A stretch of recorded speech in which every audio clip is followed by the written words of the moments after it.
Happy Monday or Tuesday, everybody. It is great to connect with you a little bit again.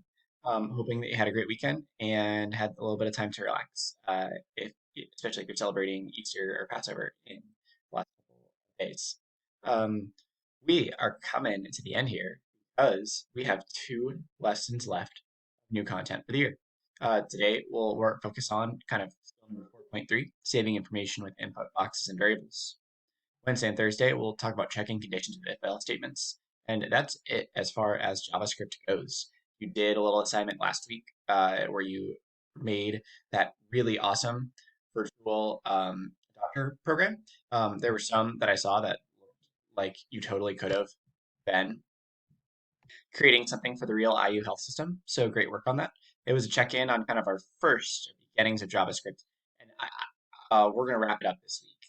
I do think that JavaScript is the most difficult of the three languages to understand. There's a lot of new pieces and components to it, so never hesitate to come to office hours or shoot me an email if you have questions. Just let me know what I can do to help, especially as we kind of talk about probably two of our most complex topics of the year. Um, on another note, on Monday and Tuesday of next week, depending on which class you have, we'll take our last quiz of the semester.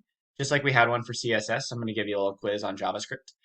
We'll move from there into a little mastery coding assignment for JavaScript. That should be a lot of fun. And then we'll kind of take on our final project for the year. Just giving us a heads up about the last 6 weeks or so of class are going to go here today. And now that we've talked a little bit about what we're going to do, I have to tell you about some struggles I've been having. Now, it's a hard time out there for everyone right now. Um, and I know that a lot of us are missing some of our normal everyday experiences in their lives. And I am a diehard basketball. A lot of you know I talk about this quite a bit. I went to the University of Virginia. They were the NCAA basketball champions this year. And because the tournament was canceled this year, they're still the reigning NCAA basketball champions if you're keeping the score at home. Uh, But I really did miss March Madness when it got canceled this semester and have been talking to a lot of friends about that recently. So if you are a basketball fan, um, I hope you're ready to get in it a little bit today. If you're not a basketball fan, I apologize in advance. Uh, but if you have any other suggestions for what I should make bad jokes about in the future or any other interests, feel free to shoot me an email.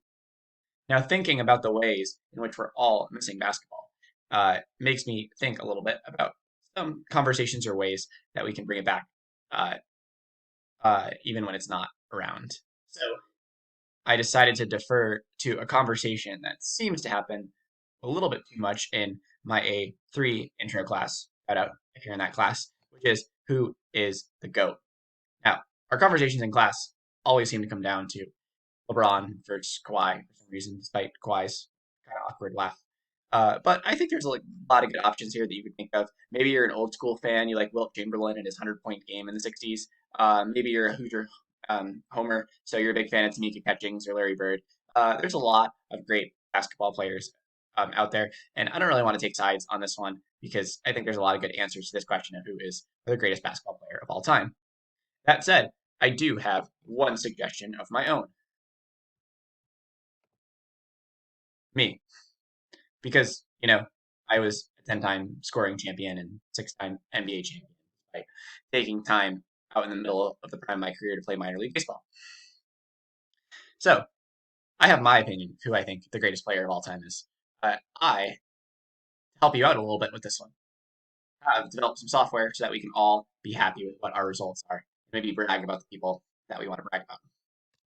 So if you turn your attention to the haiku page, there's a couple things that you'll need to open up today.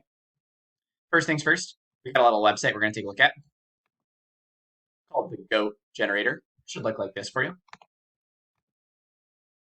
Next, there's a Google form called 4.3, saving information with variables. That you'll find helpful as you work through class today. It looks a little bit like this. And last but not least, on our haiku page,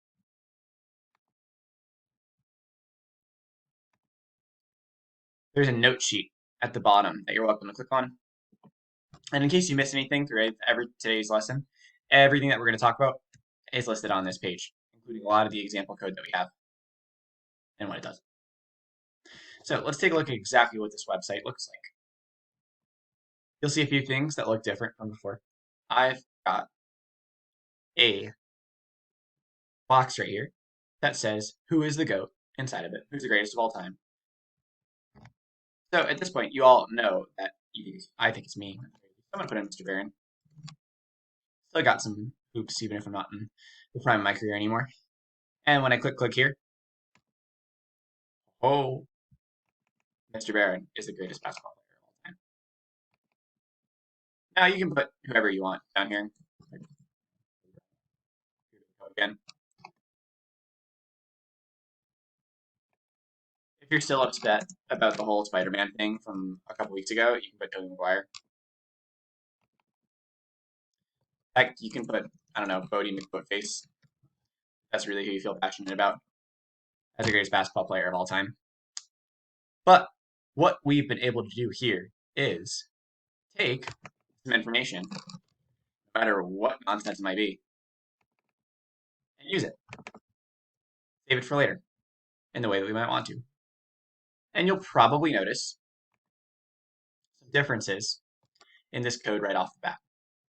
Before you answer any questions on it, feel free to open up this link yourself and play around with it a little bit if you want to explore it.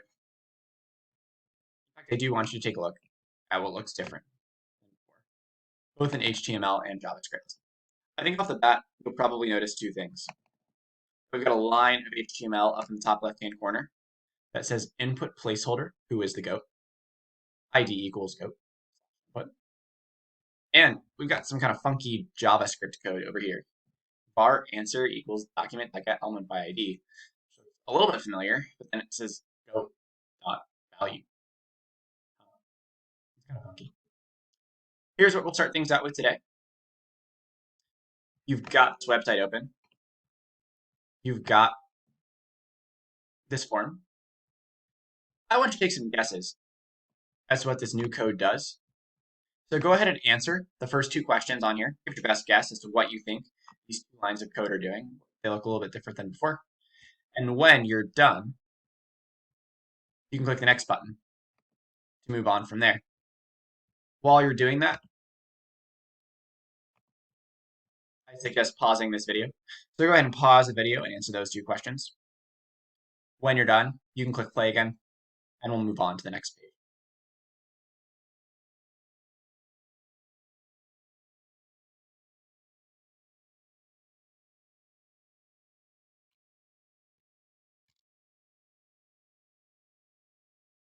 So the first thing that I asked you to take a look at was this line of code in the top right left-hand corner. Input placeholder equals who is the GOAT. ID equals GOAT. Okay? Folks, we got a brand new tag for us here that a few of you have used, but a lot of you haven't seen before. I'm going to make a comment to talk about this tag, the input tag, which basically makes us a box. Text in. That might be useful for us at some point later in time. You'll notice there's this brand new piece of information, placeholder, which has the question, who is the GOAT, inside of there. Well, that's exactly the text that shows up inside my input box.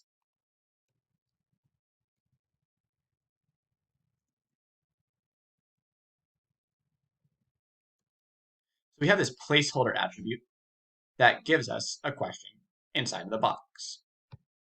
I can make this whatever the heck I wanted to. I can put who is the worst. My code will change and be represented there. I can put what's 2 plus 2.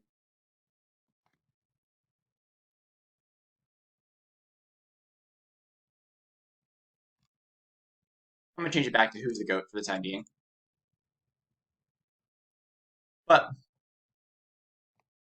this placeholder attribute allows us to tell somebody what to do with one of those text boxes. And something that might be useful for this, I gave this thing an ID name of GOAT. I would go ahead and do that. Always give an input box an ID name when you decide to use it. And we'll look at why in the next couple of minutes as we kind of break down some.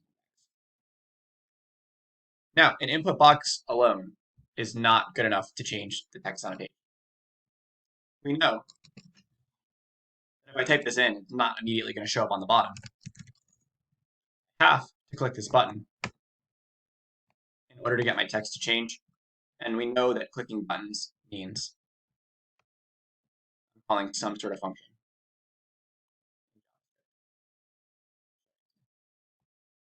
And this is the line of code that seems to be weird to us so far. Var answer equals document.get element by ID dot value. If I get rid of it, comment it out. Remember we learned we could put 2 slashes in front of things to comment something out. Now I put in Mr. Barron. Doesn't like that anymore. So this line of code, var answer equals document.get element by ID goat dot value, seems to be really important for us taking in information from the box and putting it on the screen. In fact, the line of code above is called a variable, which is what var stands for. And a variable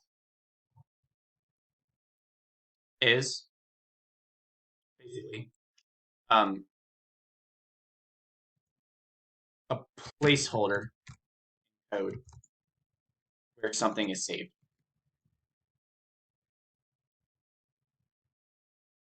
Now, you might have heard the word variable in math class before.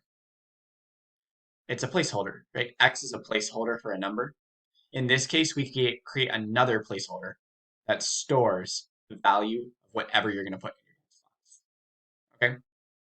Now, input boxes and variables are 2 big ideas for today.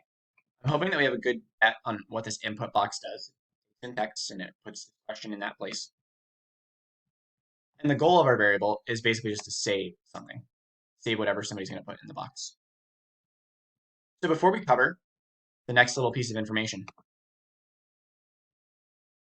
I want you to go back to the Google form.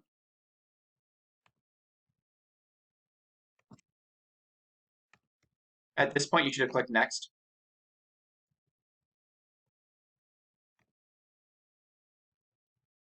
Not liking my example email address.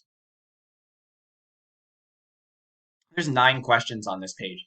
I think right now you should be able to answer questions 1 through 4. Go ahead and use the website. Answer questions number 1 through 4 on the Google form. Pause the video. If you're feeling good about your answers to those questions, you can go ahead and move on to the next video. If not, you might want to go back and watch the component there where we went over what those different pieces do.